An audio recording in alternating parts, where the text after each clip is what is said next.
हाँ जी, hello class 11 students, how are you all? Hope all of you are fine and doing your work properly and regularly also. As you know, we have started our chapter number 9, sequence and series, and we have also started the subtopic of this chapter, that is geometrical progression. तो geometrical progression से related आगे के next questions करेंगे बेटा from exercise 9.3. Let us see. First of all, I have just written the 3 important results of this chapter. Now let us start beta.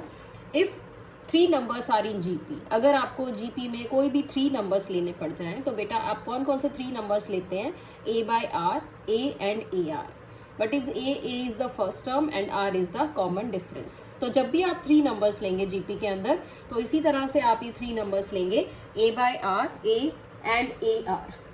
These 3 numbers are important क्योंकि आपकी जो conditions हैं वो यही numbers fulfill करेंगे ताकि आप GP को जल्दी से जल्दी solve कर पाएँ.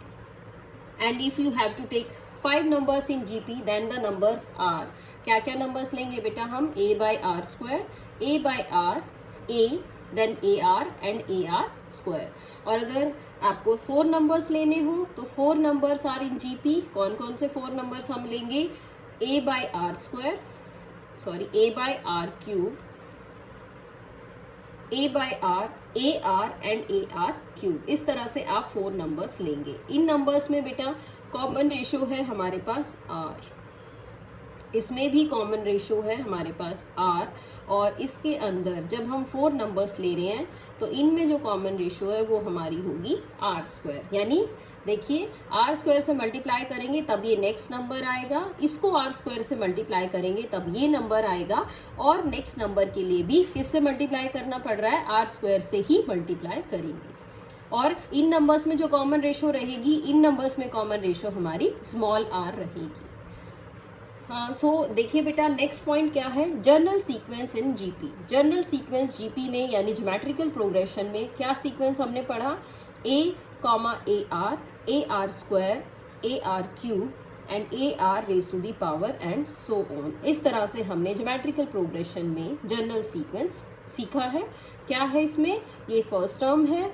ये फर्स्ट टर्म को क्या मल्टीप्लाई किया आपने? कॉमन रेशो के साथ मल्टीप्लाई किया. फिर थर्ड टर्म के लिए क्या किया? इस सेकेंड टर्म को फिर से कॉमन रेशो के साथ मल्टीप्लाई कर दिया. फोर्थ टर्म के लिए फिर से मल्टीप्लाई कर दिया एंड सो ऑन.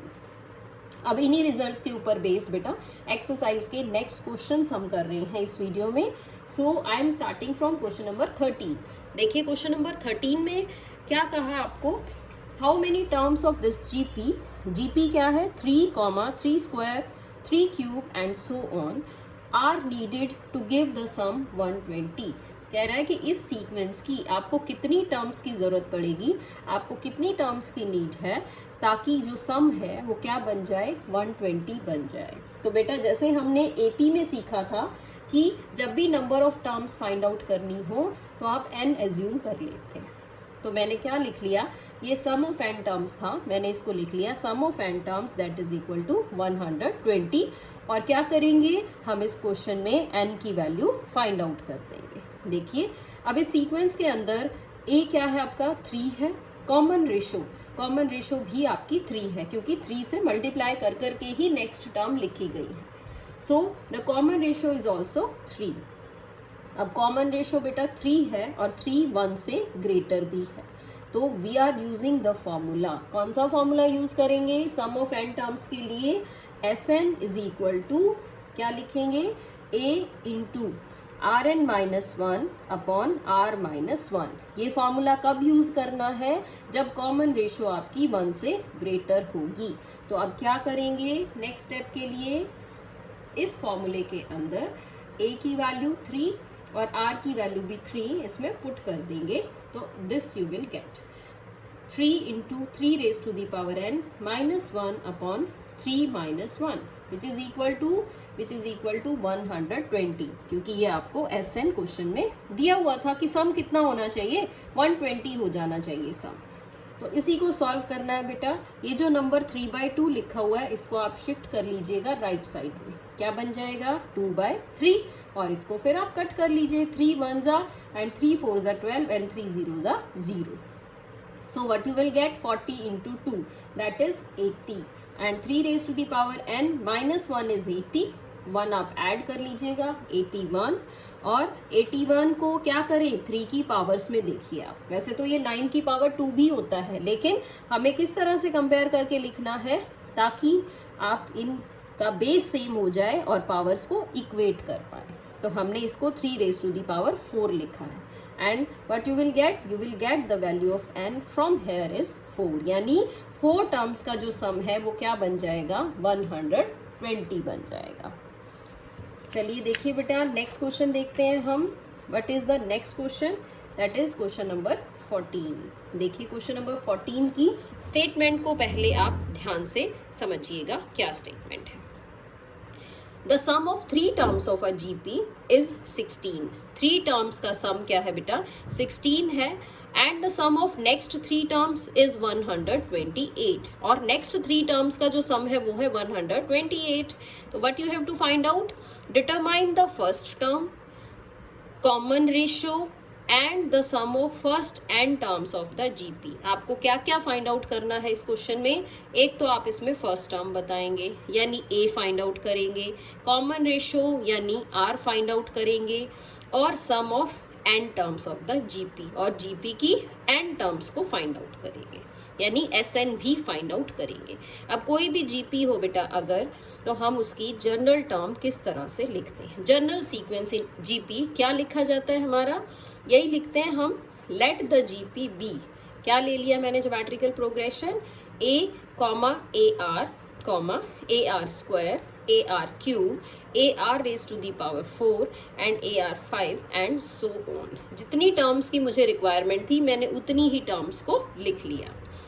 अब क्वेश्चन की कंडीशंस को ध्यान से देखेंगे।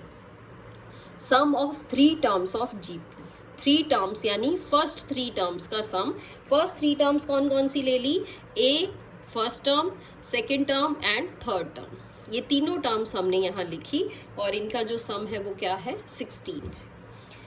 A कॉमन निकाल लिया बेटा, and I am putting it as number 1। फिर नेक्स्ट कंडीशन को देखा ध्यान से, sum of next 3 terms, next 3 terms का सम क्या है 128। तो नेक्स्ट 3 टर्म्स यानी कि 4th, 5th and 6th term, इन तीनों टर्म्स का सम भी क्या हो गया 128। इसमें से भी जो आप कॉमन निकाल सकते हैं बेटा वो कॉमन निकाल लेते हैं। इन तीनों टर्म्स में से कॉमन आएगा A into R raise to the power 3। देखिए इसमें भी है और इसमें भी सेम टर्म है, तो इन दोनों में से, इन तीनों टर्म्स में से AR क्यूब मैंने कॉमन निकाल लिया। ये क्या बचा, यहाँ पे आया 1, यहाँ R की पावर 4 है, 3 बाहर आ गया तो यहाँ बचेगी R की power, you can say it is R raise to the power 1, and this is R square which is equal to 128. Now these two equations are there.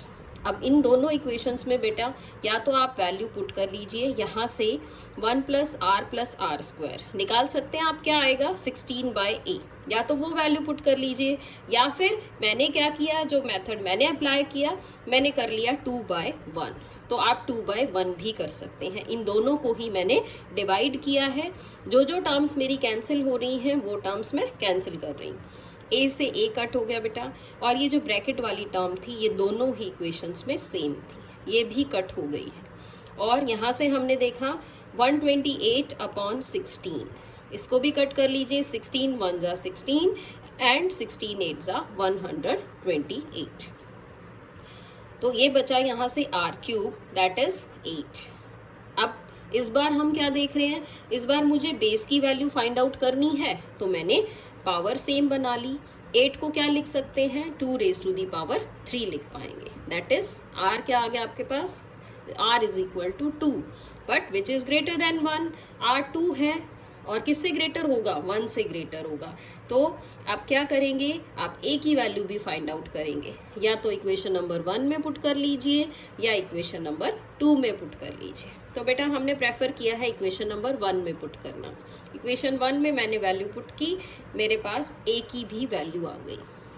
और एक और चीज़ भी फाइंड आउट करनी थी, sum of n terms. n terms का sum कैसे find out करें, formula लगाएंगे बेटा, क्योंकि r की वैल्यू ग्रेटर देन 1 है, तो ग्रेटर देन 1 वाला तो यही फॉर्मूला है सम ऑफ n टर्म्स के लिए, हमने फॉर्मूला लिख लिया। फिर इस फॉर्मूले में a की और r की वैल्यूज सब्स्टिट्यूट कर दी। इनकी पावर्स को आप सॉल्व नहीं कर सकते बेटा, क्योंकि n टर्म्स है तो आपके आंसर में भी n जरूर आएगा। Hope it is clear. Now moving on to the next question. देखिए आप नेक्स्ट क्वेश्चन आप कौन सा करेंगे, अगर मैं इसी एक्सरसाइज की बात करूंगी तो हम क्वेश्चन करेंगे 16। Now you can see the 16th question. Terms के अकॉर्डिंगली ही बेटा उसको हम सॉल्व कर रहे हैं। क्या क्वेश्चन है, क्वेश्चन नंबर 16, देखिए ध्यान से।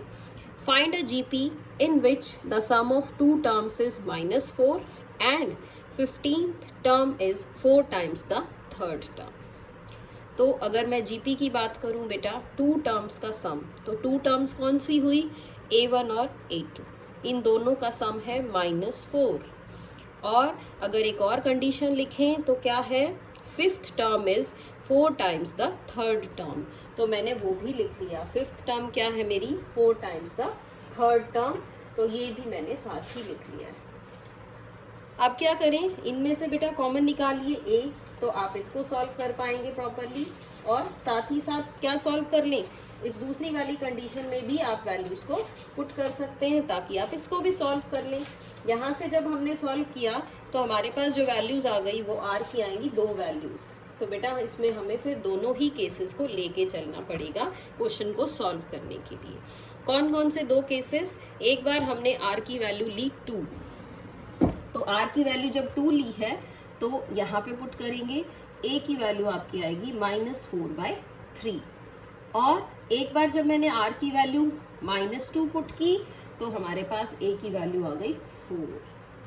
फाइंड आउट क्या करना था, फाइंड अ जीपी, आपको जीपी यानी ज्योमेट्रिकल प्रोग्रेशन फाइंड आउट करना है।